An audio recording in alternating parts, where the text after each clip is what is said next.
Hello everyone, कैसे हैं आप लोग। तो आज के इस वीडियो में हम देखने वाले हैं आपका office of the district and session जज रोहतक में आई हुई वैकेंसीज के बारे में। मतलब आपका जो डिस्ट्रिक्ट कोर्ट होता है रोहतक का, वहां पे आपके एलडीसी मतलब क्लर्क के पोस्ट क्लर्क के लिए कुछ वैकेंसीज हैं।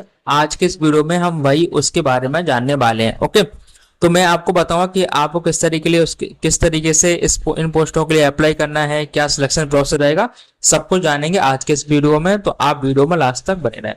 देखिए, सबसे पहले हम देख लेते हैं क्या है एप्लीकेशन में लिखा है। आपका application are invited to fill 21 post of clerks and 01 post for driver. मतलब यहाँ पे आपकी 21 जो पोस्ट है वो क्लर्क के लिए है और एक पोस्ट है आपका ड्राइवर के लिए, है ना। आपका सैलरी कितना रहेगा? सैलरी रहेगा 25,500 रुपए आपका सैलरी रहेगा पर मंथ, है ना। अब देखते हैं हम कैटेगरी वाइज इसमें वैकेंसी कितनी है।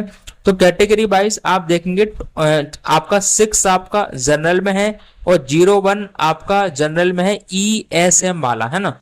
और यहाँ पे एससी के लिए भी है और एससी के लिए ये 5 है। ऐसी आप देखेंगे तो इसमें टोटल हमारा 21 पोस्ट है किसके लिए? क्लर्क के लिए, एलडीसी वाली पोस्ट के लिए, है ना।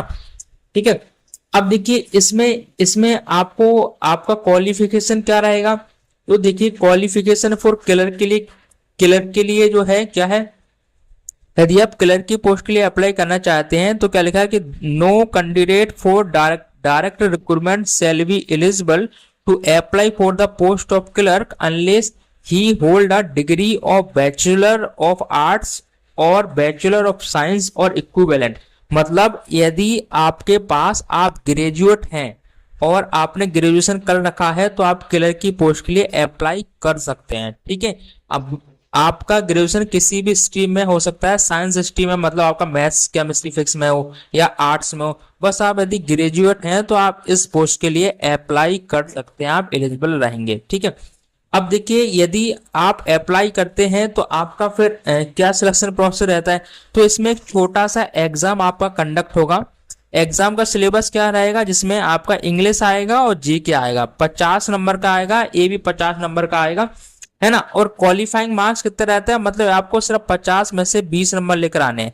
इसमें भी 50 में सीधा 20 नंबर लेके आने हैं, है ना। इतना ही लेकर आने हैं आपको ओनली, है ना। फिर क्या लिखा है, number of candidate shall be consider for appointment unless he she obtain 40% marks in in the written examination. मतलब इस एग्जाम जो 100 नंबर का होगा इसमें से ओवरऑल आपको सिर्फ ओनली 40 नंबर लेकर आने हैं। 40% मतलब 40 नंबर लेकर आने हैं।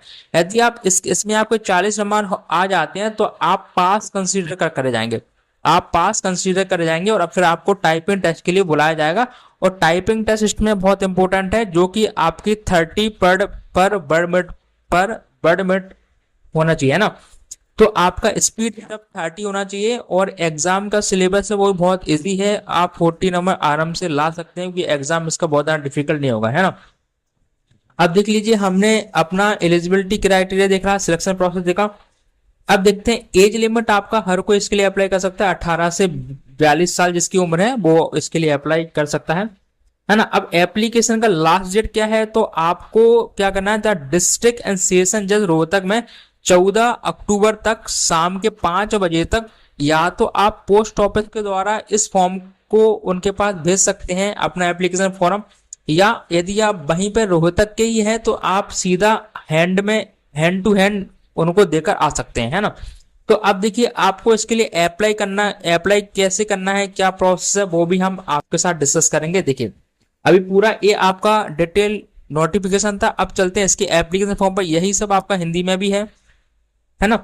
इसका नोटिफिकेशन आपको मेरे टेलीग्राम चैनल पर मिल जाएगा, जिसका लिंक आपको डिस्क्रिप्शन में दे दिया जाएगा, है ना। अब चलते हैं एप्लीकेशन पोस्ट पर। एप्लीकेशन क्या, application form for the post of clerk, है ना। आपका इस यदि आप क्लर्क की पोस्ट के लिए अप्लाई करना चाहते हैं तो उसका एप्लीकेशन फॉर्म ए है। ठीक है।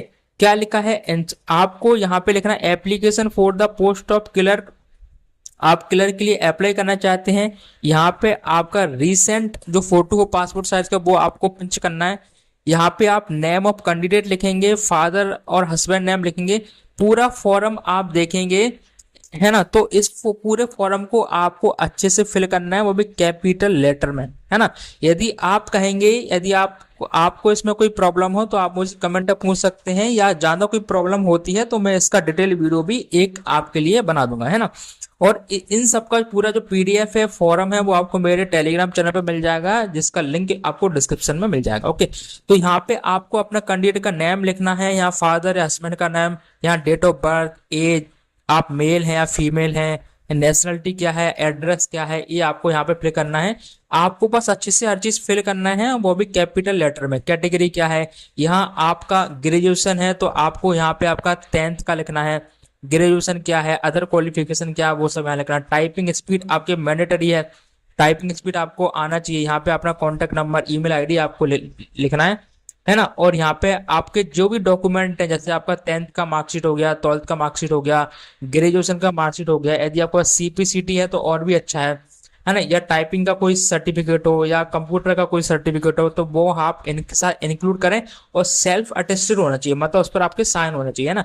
और 2 फोटो आपको एक्स्ट्रा इनके एनवेलप में डाल के आपको रोहतक का जो इनका एड्रेस है डिस्ट्रिक्ट कोर्ट का, वहां पर आपको पोस्ट ऑफिस के द्वारा आपको भेजना होता है ना।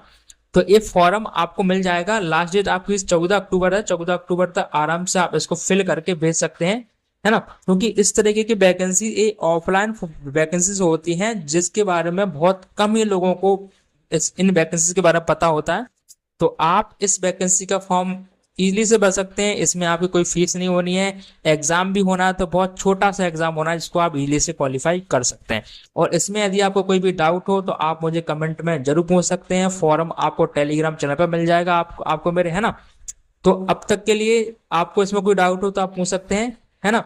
तो अब तक के लिए thank you, take care, bye. और ऐसी ही ऑथेंटिक जानकारी के लिए और गवर्नमेंट जॉब अलर्ट के लिए आप हमारे यूट्यूब चैनल को जरूर सब्सक्राइब करें। Thank you, take care, bye.